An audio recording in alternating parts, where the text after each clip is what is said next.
Hello everyone, this is Paulina from Pencil, and today's tutorial shows you how to upload images to Pencil Spaces. First, navigate to your whiteboard toolbar and click on Insert Files on the right side. You can also click U on your keyboard for a shortcut.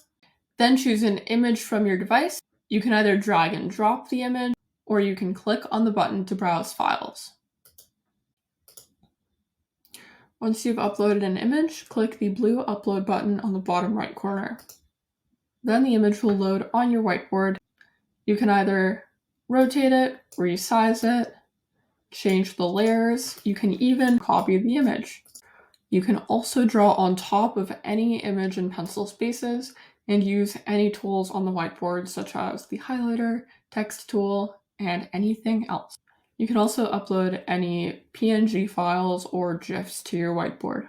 So that is a really quick overview showing you how to upload images in Pencil Spaces.